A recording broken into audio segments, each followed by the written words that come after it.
सारा दिन दौलत के लिए, रुपए पैसे के लिए मारो मार करता फिरता है।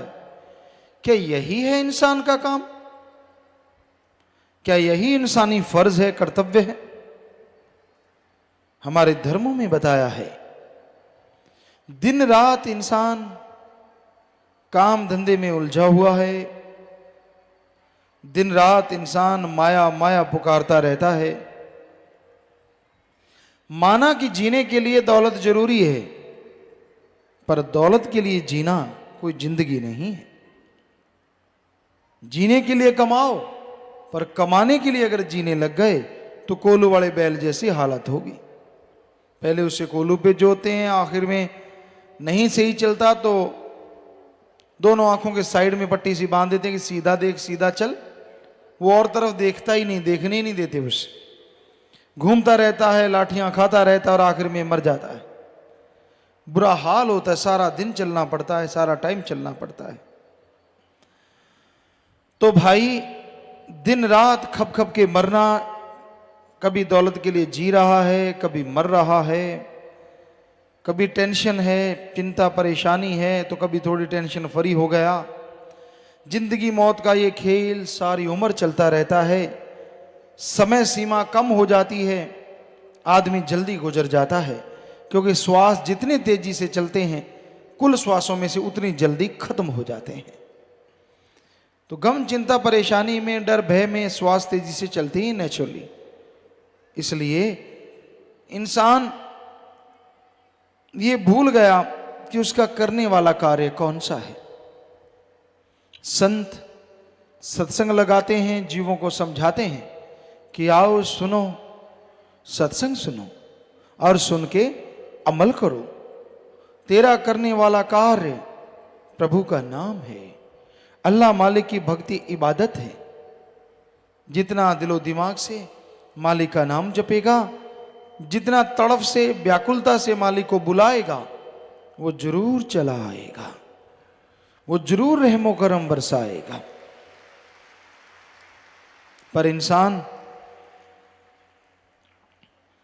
और चीजों के लिए व्याकुल हो जाता है। काम वासना, क्रोध, लोभ, मोह, अहंकार, मन, माया, इनके लिए तो इंसान को व्याकुल होते देखा है। पर अल्लाह वाहिगुरु गॉड खुदा रब के लिए कोई कोई होता है जो व्याकुल होता है, और जो होता है वो मालिक को पा भी जाता है। मालिक के प्यार में व्याकुलता नहीं होती, बल्कि वो उसकी मोहब्बत होती है। दुनियादारी में आप व्याकुल हो जाते हैं किसी चीज को पाने के लिए, परेशान हो जाते हैं, तड़फ जाते हैं, और वो सामान भी नहीं मिलता तो आप और तड़फते रहते हैं, बेचैनी और बढ़ जाती है। पर मालिक की याद में उसको पाने के लिए अगर तड़फना है, वो भी एक ऐसी याद बन जाती है जो बार बार याद करने से मजा देती रहती है, आनंद देती रहती है।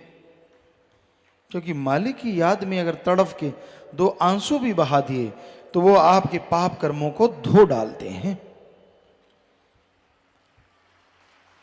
पर उसकी याद में वैराग्य आना, ये भी भागों की बात है। उसकी याद में वैराग्य बड़ा ही मुश्किल से आता है, क्योंकि आदमी के ध्यान और जगहों पे उलझे हुए हैं, और जगहों पे फंसा हुआ है। तो अपने विचारों को एकाग्र करो, विचारों को कंट्रोल करो, और सुमरन भक्ति इबादत करो। सुमरन करते हुए अगर विचार एकाग्र है तो मालिक की दया में रहमत के लायक जल्दी बनोगे। वो जिसे प्यार अल्लाह मालिक वाहिगुरु गॉड खुदा रब जिसे प्यार देता है, जिसे खुशियां लुटाता है, कई बार उसे अजमाता भी है। बस अजमाने से शोर मचा के टेंशन लेके अगर भाग गया तो खाली रह गया, और अगर दृढ़ विश्वास रखा नहीं तो यकीनन उसकी झोली में मालिक की दया में रहमत जरूर पड़ती है। तो मालिक का रहमो करम अगर हासिल करना है, उसकी दया में रहमत के काबिल बनना है, तो अपने अंदर के विचारों का शुद्धिकरण करो। अंदर के विचारों को साफ करना है, और ये होंगे सुमरन के द्वारा। चलते बैठ के लेट के काम धंधा करते थोड़ा थोड़ा सुमरण करते रहो, थोड़ी थोड़ी भक्ति करते रहो। थोड़ा किया गया सुमरण भी कलयुग में बहुत काम करता है। पहले के युगों में सैकड़ों साल लोग इबादत करते, तपस्या करते, पूजा करते, तो फल नहीं मिलता था। अब कुछ महीनों में सच्ची तड़प से मालिक को बुलाया जाए तो उसका रहमो करम बरसने लगता है। कितना आसान है मालिक का नाम लेना, कितना आसान। पर जो नहीं लेते उनको लगता है बड़ा ही मुश्किल है। क्या मुश्किल है भाई? खाना खाना, पेट भरना है तो पहले आटा गूंदो, रोटी बनाओ, को लगाने के लिए चटनी, दाल, सब्जी, कुछ ना कुछ भाजी बनानी पड़ती है, फिर कौर तोड़नी पड़ती है, उससे लगाना पड़ता है, खाना पड़ता है, निगलना पड़ता है, आंतड़ियां हजम करती हैं, तब जाके कहीं ताकत मिलती है। राम नाम तो बड़ा ही आसान है। सत्संग में आओ, संत पीर फकीर राम का नाम बताते हैं, अल्लाह मालिक की भक्त तरीका समझाते हैं, उसको सुन के अमल कर लो तो भाई आपको कुछ भी करना नहीं। बाद में जीभा मुंह के अंदर है ही ऑलरेडी, विचार दिमाग में चलते ही चलते हैं, तो विचारों से सुमरण कर लो चाहे जीभा से कर लो। जितना कर लोगे उतनी ही दया में रहमत बढ़ती जाएगी। पर ये भागों वाला इंसान मालिक के प्यार मोहब्बत को पा सकता है जो अपना स्टैंड रखे, जो अपनी जगह पे सही रहे।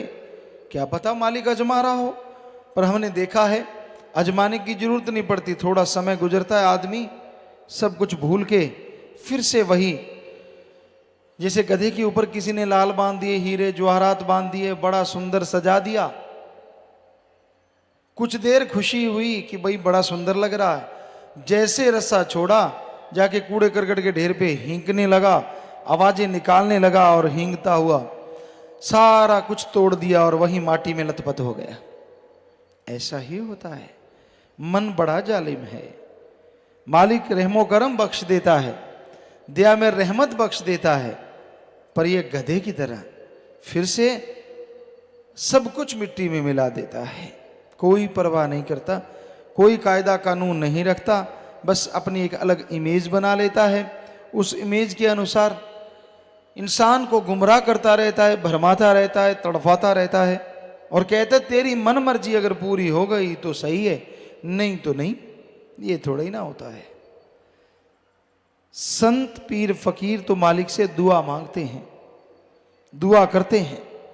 अब करने वाला देने वाला अल्लाह वाहिगुरु राम है।